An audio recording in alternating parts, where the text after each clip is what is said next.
So we're going to start.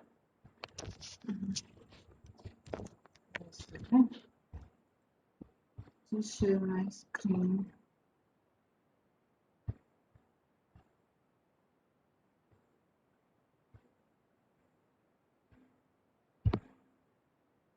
Okay.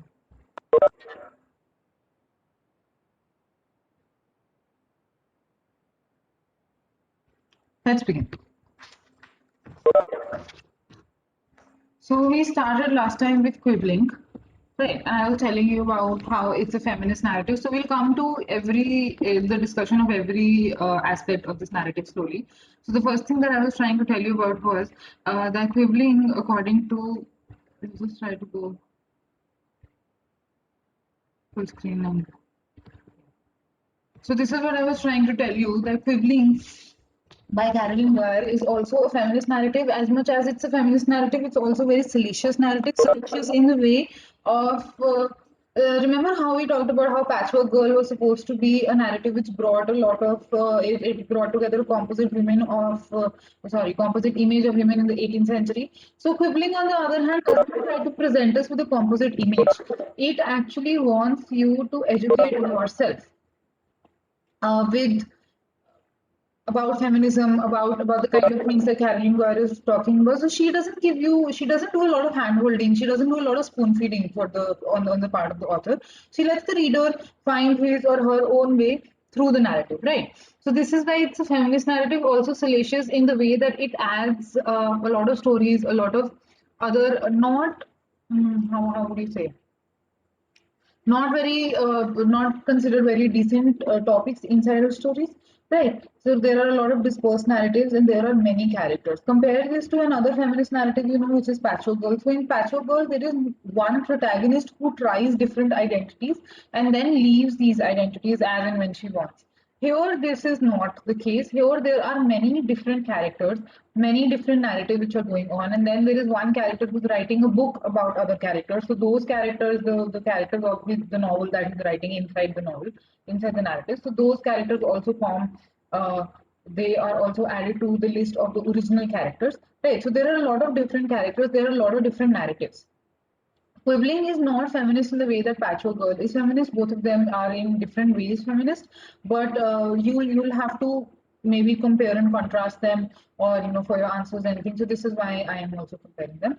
So yeah, this is important. So she wrote this on StorySpace, which is a single screen, which is a single screen, so it doesn't have a lot of windows. Now Landau conducts a very good analysis with Joyce's Afternoon Story, because two narratives we've read of it. Like Afternoon Story and Patchwork Girl, then we came to this quibbling, right? So according with I've told you how different it is from Patchwork Girl. But with Afternoon Story, he says that quibbling is a conventional but unconventionally designed romance. Right. So obviously, Joyce's Afternoon Story is a suspense narrative. It is based on the assumption that you don't know one side of the narrative. You don't know whether Peter's ex-wife and his child are going to be in an accident, and on the other hand, you don't know whether there's been an accident or not. So those are two different arcs of the story, and he drives them through this. But quibbling tantalizes the reader to wander the text in very different ways. We'll come to these different ways. I've just underlined this because it's very important. Joyce wrote on page reader, which gives the reader lesser power. So remember that Joyce is writing at the beginning of the hypertextual revolution, so he doesn't have a lot of resources available to him. So he chose a medium which would give more power to the author, which would retain more power with the author. It is only when the hypertextual medium is developing, it's advancing, that other people have decided to give the reader more power, which is what Carolyn Goyer is trying to do. Right. Quibbling shares power with the reader. This is the single most important point that you need to remember from this entire discussion of quibbling. That quibbling is where we suddenly find, not suddenly, but where we find this sharing of power.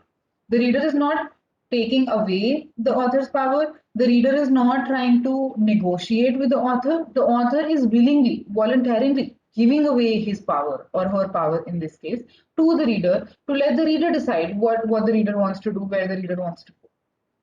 And so quibbling shares power with the reader, and Carolyn Dwyer says that I want access left to the reader as much as possible so that the reader can examine the topographic structure. We discussed this term last time. Topography is the lay of the land, how a certain landscape appears. So she says, I want the reader to be left alone to explore the structure on his or her own.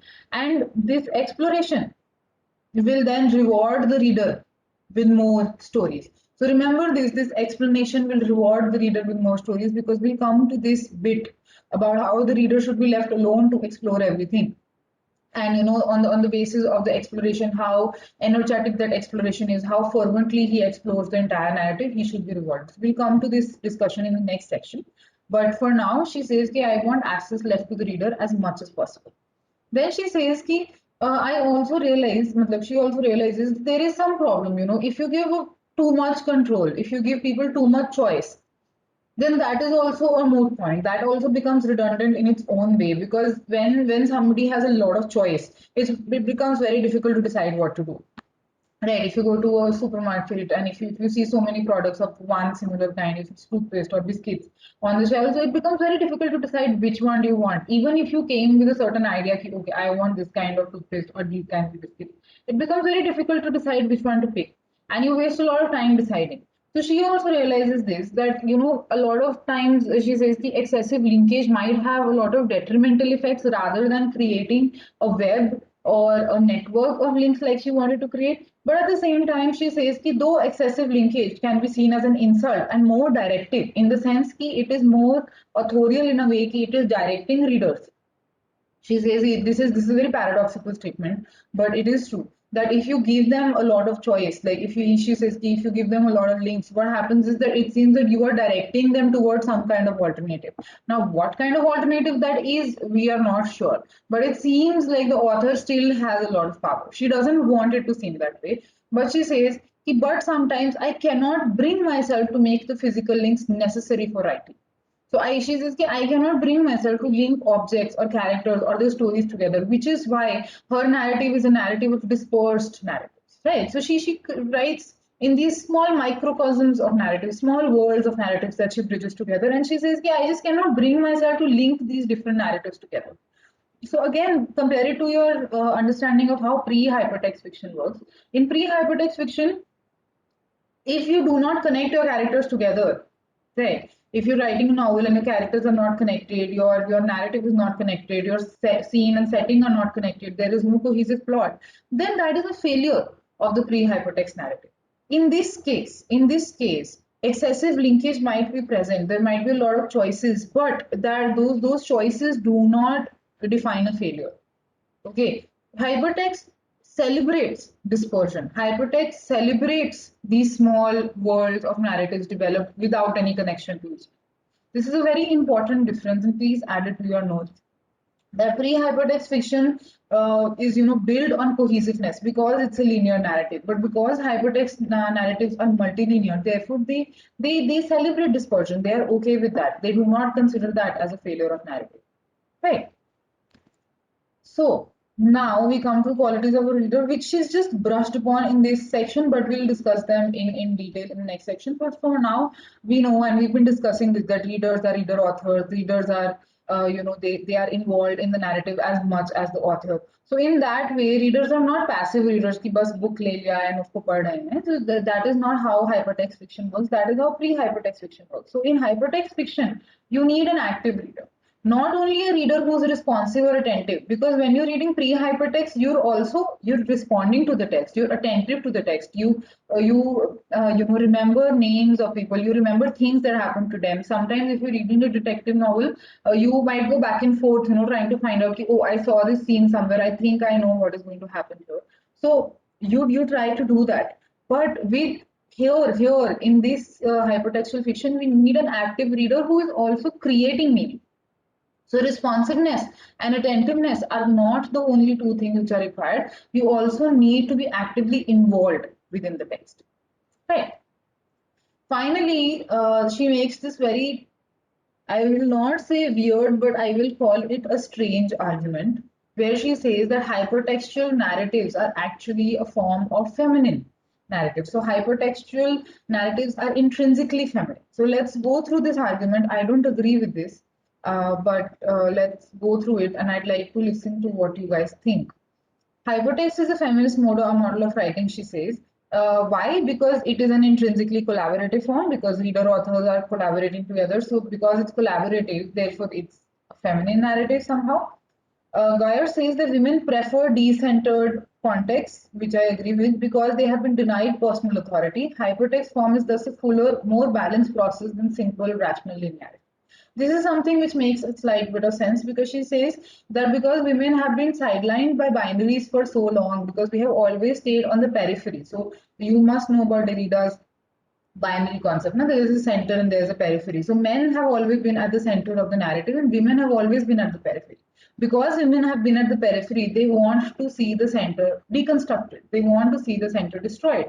Therefore, they prefer decentered contexts, which I agree with, completely agree with. They prefer decentered contexts, they prefer disposed contexts, they prefer networks, associations, webs, rather than just linearity or centers. They don't like binaries. They prefer associations or networks, right?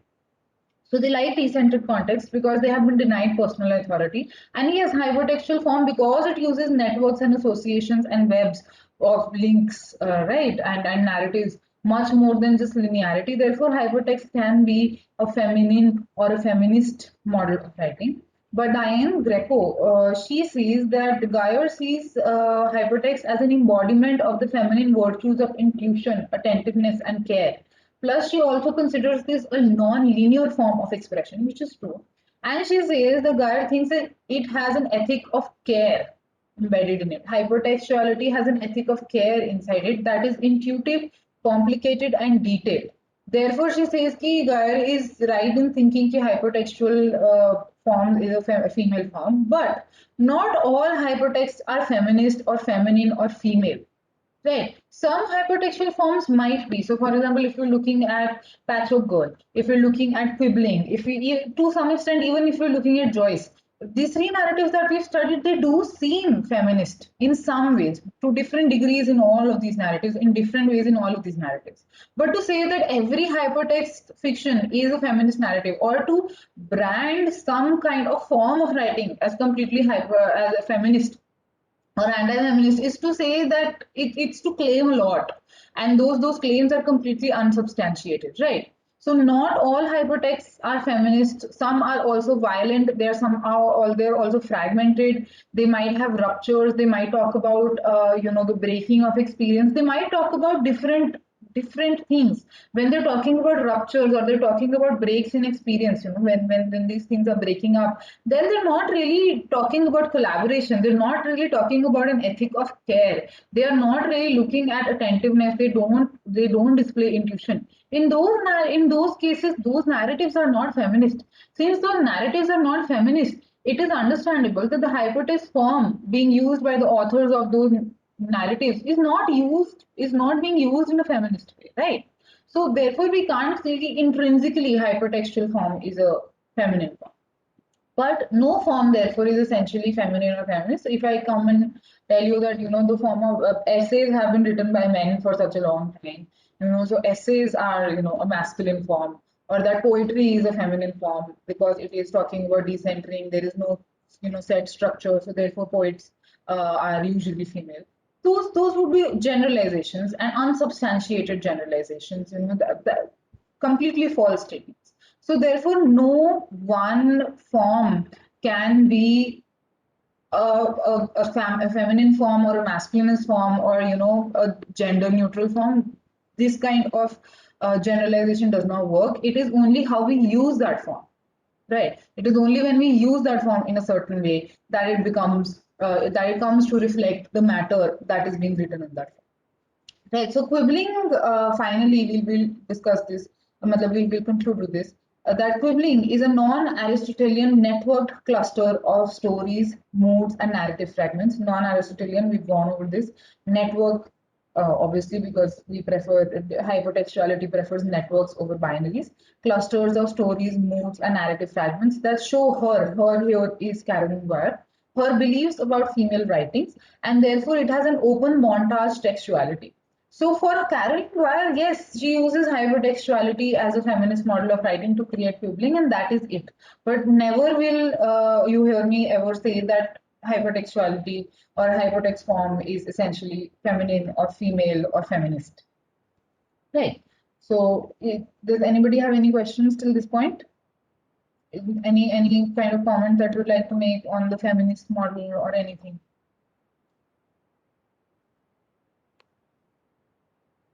Excuse me, ma'am. Yeah. Who's speaking? Rahul. Hi, Rahul. Ma'am, could this all be summed up as a text is just a neutral platform? All these narratives entirely depends upon the author's views. I wouldn't even call it neutral, Rahul, because some forms of writing have traditionally only been used by men, such as adventure writing. Right. So when you're talking about adventure memoirs, when you're talking about adventure writing, because men are the one who traveled on ships and went exploring. You've heard of, I have heard of very few female explorers, right? So those kinds of narratives have always been dominated by men. While, for example, some other kinds of narratives like domestic writing or writing about emotional feelings or something, those kinds of narratives without a moralistic tinge have been dominated by women. So we can't really call a narrative neutral. What I would say is that trying to say that a narrative is neutral or a form of writing is neutral or that it's masculine or feminine is just making the same kind of assumption in a different way. It is those forms should not be judged on their basis of being feminist, masculinist, or neutral. The output of that form should be judged for this, right? So we can't say that they are completely blank, but we will also not say that they have some kind of emotions. We'll just let them be as narratives. Now, couldn't these things be put in another box like lacking of the author's experience or lack of opportunities to the feminist writers? And just to say that it is a neutral platform. And just to say that it is a Again, a neutral platform, it's just the author's lack of experience. author's lack of experience to do what? Well, like you have said that there are most dominant stories about the adventure stories about males. So we can say that the females are lacking in the sector or lacking of opportunities. For hypertext We is just a neutral definitely platform. that is how we come to the assumption that men wrote adventure stories, and I'm not saying they didn't have female characters. I'm just saying that men were authors here. And similarly for domestic fiction, women were authors of domestic fiction. So characters, there were both men and women. It's just how we can definitely say that men have not written a lot of domestic fiction, and I'm not talking about this now. I'm talking about when this was first happening, in the 18th and 19th century. So the when novels were being written in English, we can definitely say that not a lot of women were writing adventure stories and not a lot of men were writing domestic. But now the playing field is much more level. Okay, thank you. Okay. Any other comments or anything that you'd like to say? No? Then we move on. Okay. So what is your methodology? We've talked about methodology in Patchwork Girl as well, where we talked about how patches work and how Gestalt psychology works. So here also we're talking about methodology. So her methodology is that stories take form by gentle accretion of lexias. Okay, versus in Joyce where stories work through suspense. So again, I've said कि Joyce के अंदर there's this essential factor missing. Who is dead? Who is dead in the accident? So that drives you towards the narrative, that drives you through the narrative. Here, there is no mode of suspense happening. This is not a detective story. So, how does she work? She works through gentle accretion is movement. Movement. So, gentle movement through lexias. You just have to make your way through the lexias. Now, whether you make your way through the lexias because you like reading or whether you want to find out something about a particular character, because remember, this is a story about a lot of different characters, dispersed narratives, dispersed characters. That is up to you.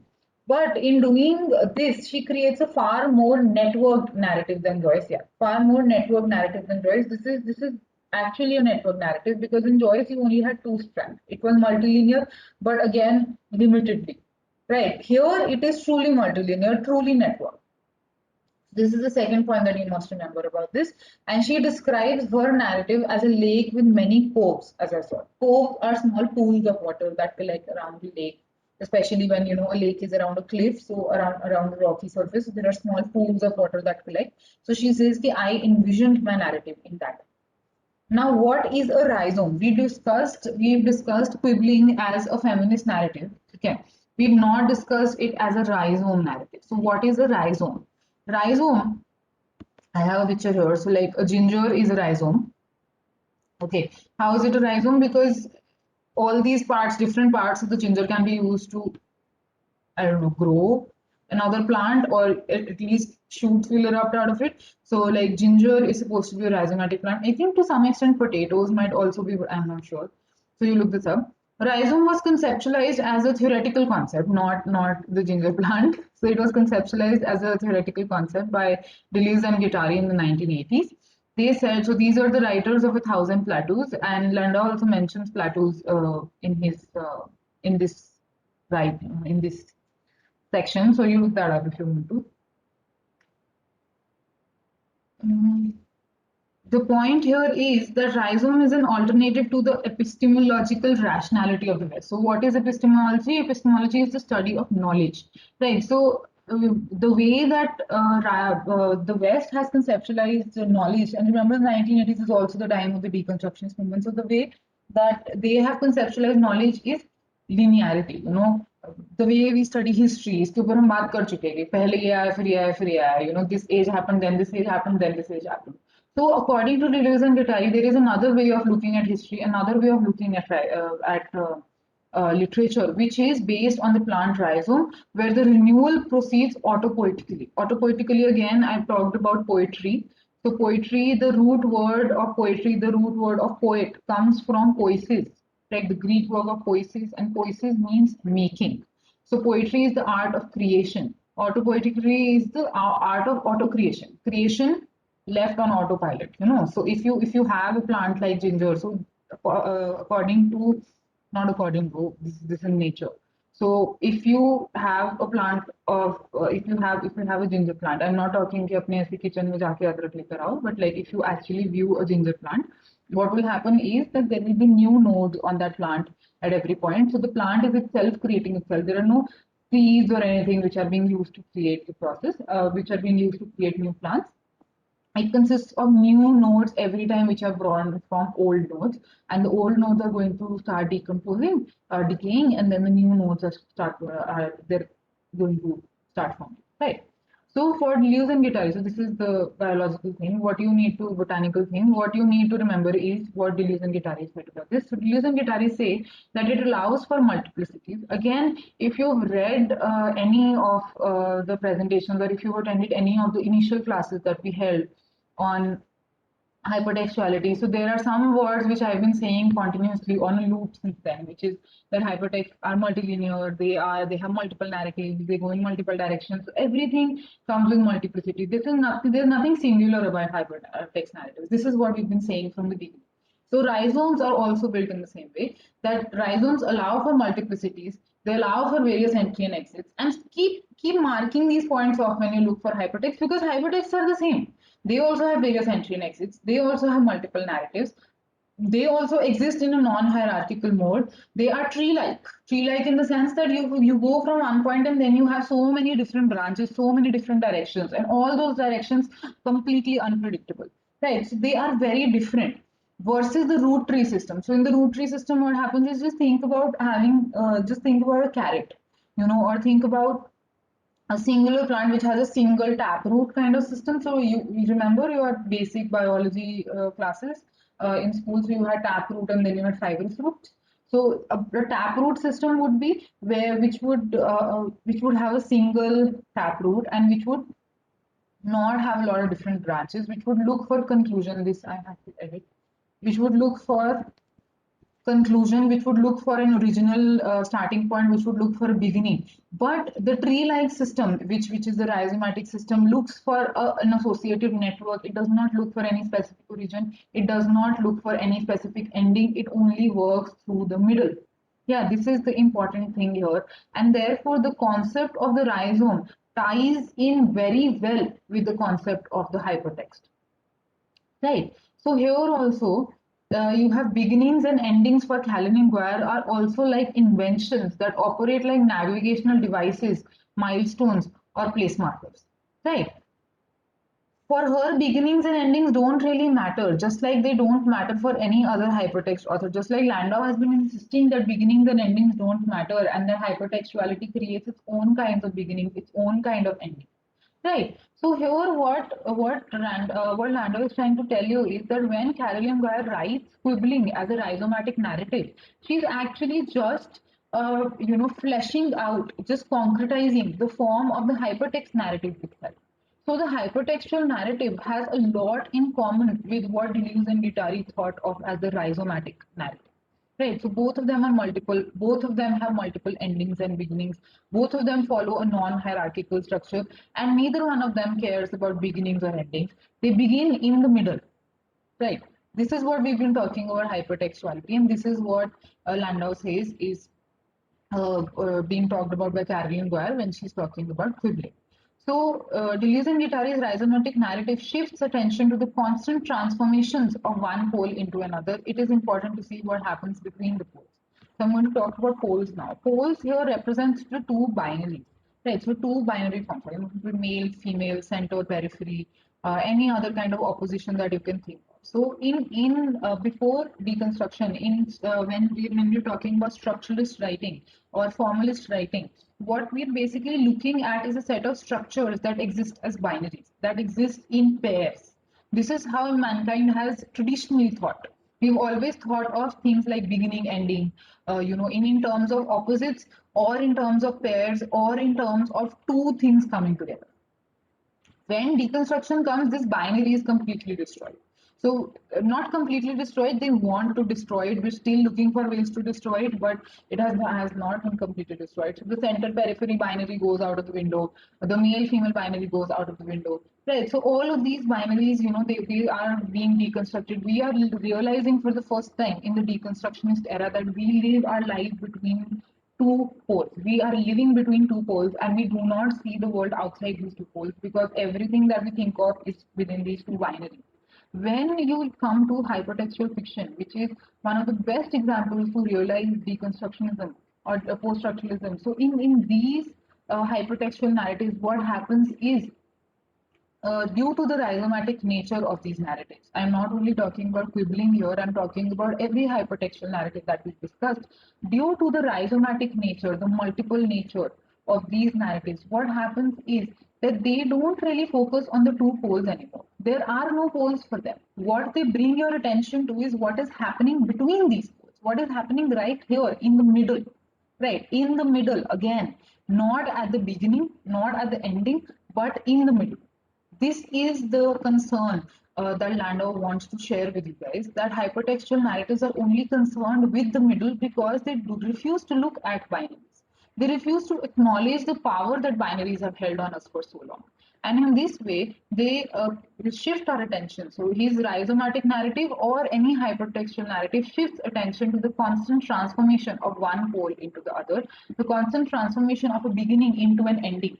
Because remember, you can get closure by just shutting off the narrative. So if you start at the beginning and you end it there, your beginning is your ending, right? Or if you, for example, pick up a hypertextual narrative at the same point that you left it off the last time, so then that point's ending becomes your next point beginning, right? So these poles are constantly shifting into each other in hypertextuality in rhizomatic narratives.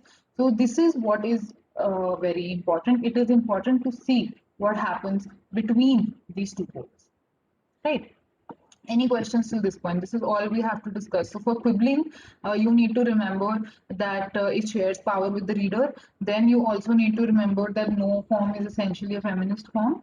You also need to remember the qualities of a good reader, but we'll come to that. Another thing that you may need to remember is that quibbling is a far more successfully networked narrative than everything else. And the biggest thing that you need to remember here is what is a rhizome, okay, and what are the qualities of a rhizomatic narrative, which I've mentioned here. And finally, how are hypertextual narratives also rhizomatic narratives? This is a very important thing. If you write it in your answers, it's going to enrich your answers. If you don't, it's not. But I hope you understand this. If you don't, then let me know. This is a good, important point. Any questions till this point?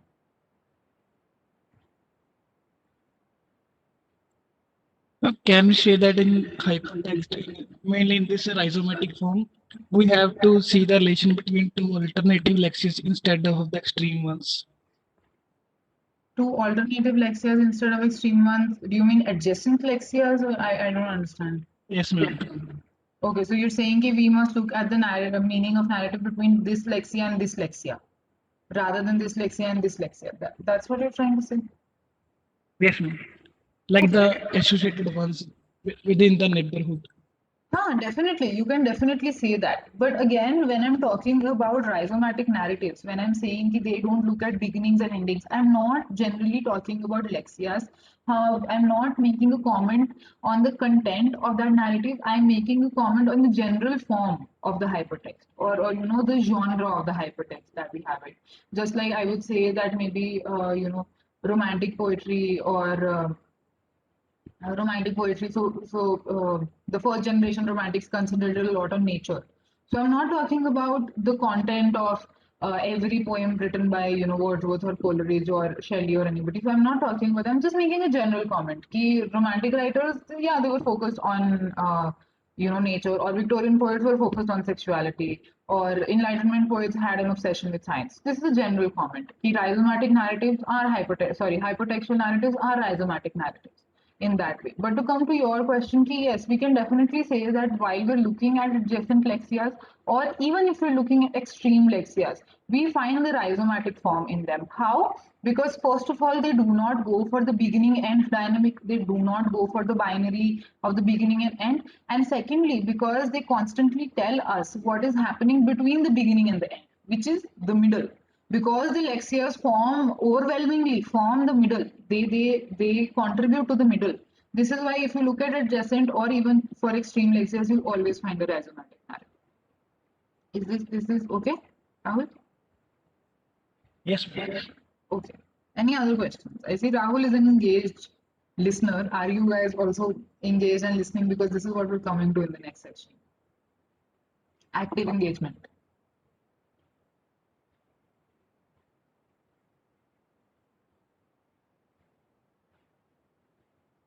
Okay. We're going to go on. Next section. Story worlds and other forms of hypertext narratives. This is from page 245. It's ongoing, so this is why I'm not written the end. We'll just do a couple of slides of this before we break. Okay, so story worlds demand active readers due to multiple narratives. Obviously, we've gone through this point quite a number of times. This is a very easy section to read, and this section has a lot of examples. I've just given you examples wherever applicable, but you'll need to go through the section yourself to see what is being said about those examples. And you're free to find these online if you want. But what you need to remember from this section is what are the qualities of a good reader and how to be one. And what are the qualities of good reader? Not for pre-hypertext fictions, but for hypertext fictions, right? So, for example, he says that readers must be like detectives. Okay, readers must be like detectives. And how are detectives? If you ever watched Sherlock Holmes, if you've read Sherlock Holmes, if you've read Agatha Christie, or if you've watched any detective story. I am a huge fan of true crime, so I've watched almost all detective shows, good ones, you know. So readers, he says must be like detectives. They must take an aggressive approach. Okay, aggressive approach. If anything is out of whack, if anything is different or something, they must follow that.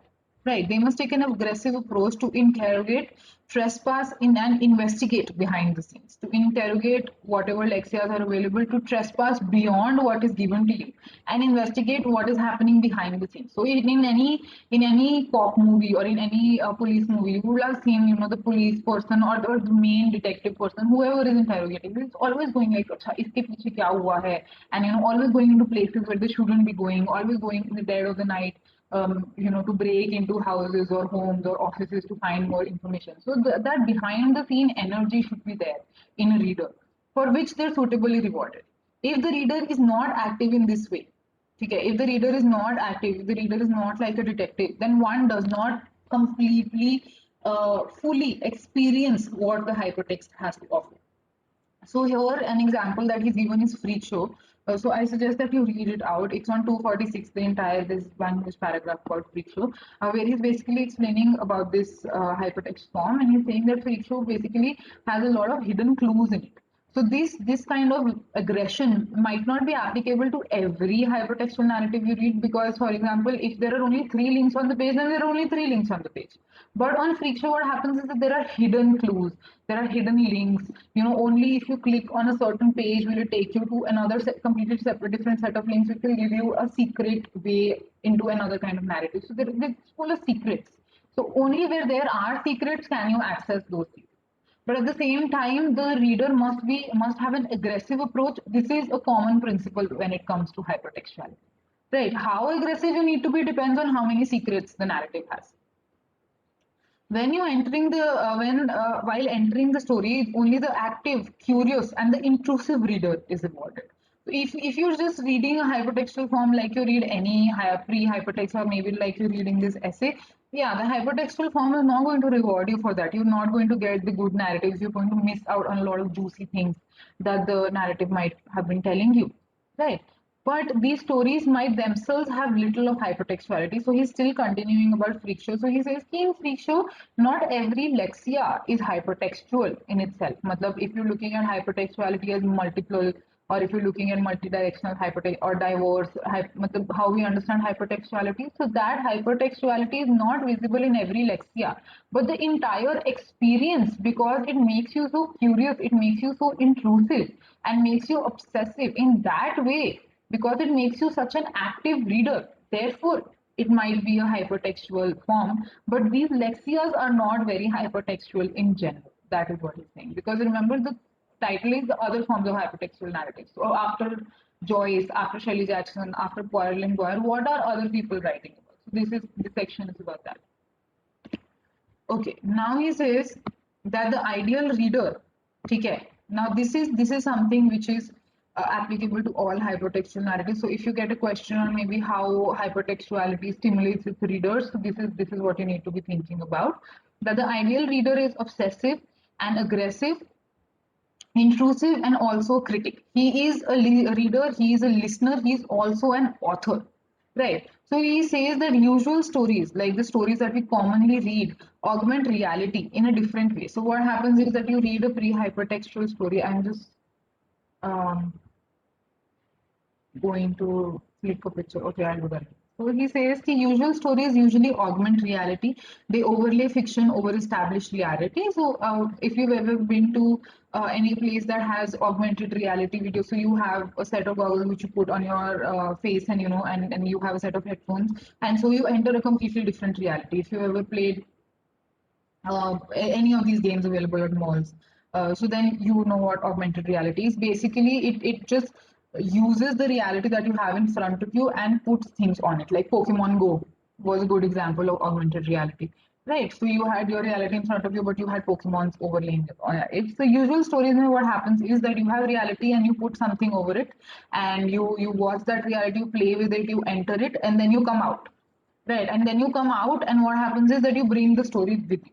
But in hypertextuality, augmentation occurs after we experience the entire story, because augmentation occurs in the same place and time as the everyday physical world. I am going to explain this point to you after I click a picture of your attendance. I think don't have a lot of time. So I'll explain this point tomorrow. Tomorrow is a holiday for you, but I'll be taking my usual class at this time, or I can change the time if you guys want, but I will be taking a class.